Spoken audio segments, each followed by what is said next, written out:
Kisah Mihrimah Sultan dari Kekaisaran Ottoman, kekayaannya untuk amal dan perbuatan baik.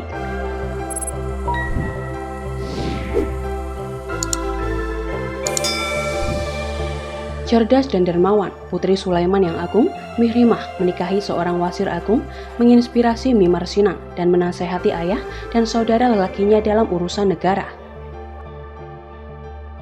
Mihrimah Sultan adalah putri tercinta Sultan Sulaiman yang agung dan satu-satunya saudara perempuan dari kelima putranya dari harem Sultan yang dicintainya.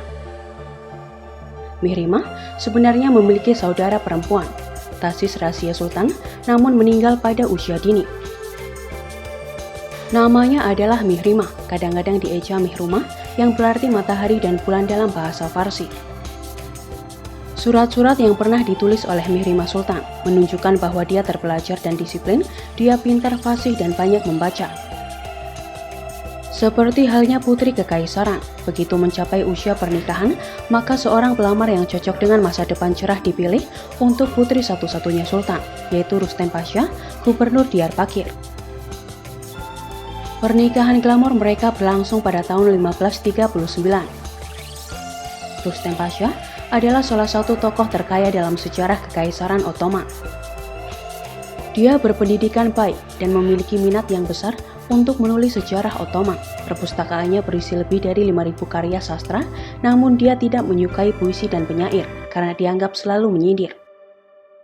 Setelah menikah dengan Mihrimah, Rustem Pasha menjadi wasir agung Sultan pada usia 44 tahun. Menjabat 2 periode dan menjadi wasir terlama, dia membuktikan dirinya dengan kecerdasan dan ketekunannya. Layaknya seorang demokrat, dia bekerja secara mandiri, bahkan Sultan tidak ikut campur dalam urusannya. Keluhan ini menyebabkan kecemburuan dan meningkatnya jumlah musuh, lalu dia meninggal pada tahun 1561. Mihrimah Sultan, pesonanya terletak pada kecerdasannya yang luar biasa dan sifatnya yang baik. Itulah cara dia bergaul dengan baik dengan Rustem Pasha yang kecemburuannya diketahui oleh semua orang. Tak lama setelah pernikahannya, dia mengalami kondisi seperti reumatoid dan menghabiskan sebagian besar hidupnya berurusan dengan penyakit itu. Dia kemudian melahirkan seorang anak laki-laki dan perempuan. Mihrimah Sultan sangat dicintai oleh ayahnya yang menghargai pendapatnya. Setelah kematian ibunya, pada tahun 1558, dia menjadi penasehat Sultan, bertindak dalam kapasitas Valide Sultan atau Ibu Ratu. Sepanjang hidupnya dia memiliki suara dalam banyak urusan negara, bahkan mendorong ayahnya untuk memulai kampanye ke Malta dengan membangun 400 kapal dengan biaya sendiri. Dia terus bertindak sebagai penasehat saudaranya Sultan Semin II yang naik tahta setelah kematian ayah mereka pada tahun 1566. Like mother, like daughter, Mihrimah dikenal karena kesalehan dan kebajikannya mirip dengan ibunya. Dia adalah wanita terkaya, sering meminjamkan uang ke perbendaharaan dan menghabiskan kekayaan untuk amal dan perbuatan baik. Orang-orang miskin yang dibantunya adalah mayoritas dari mereka yang berduka atas kematiannya.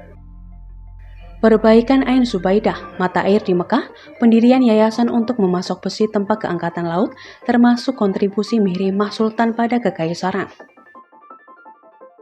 Fondasi paling terkenal Mihrimah Sultan adalah 2 kompleks masjid di Istanbul yang menyandang namanya. Dia menugaskan kepala arsitek ayahnya Sinan untuk membangunnya di 2 pintu masuk Istanbul, satu di seberang dermaga Skudar dan yang lainnya di Edirne Kapı, di tembok barat kota tua, di atas 7 bukit tertinggi di Istanbul. Kompleks Masjid Menara Kembar di Skudar, sebuah landmark terkemuka, terdiri dari masjid, terasah, dapur umum untuk memberi makan orang miskin, klinik, dan sekolah dasar. Kecuali masjid, sekolah dasar, perpustakaan, dan madrasah saat ini digunakan sebagai klinik rawat jalan. Masjid di Edirne Kapı terdiri dari air mancur, madrasah, dan hamam. Tidak seperti namanya, ia memiliki menara tunggal. Namun, masjid mengalami kerusakan selama gempa 1714, 1819, dan 1999. Ketika Mihrimah Sultan meninggal di Istanbul pada tahun 1578, dia dimakamkan di makam ayahnya daripada salah satu masjid yang dia bangun.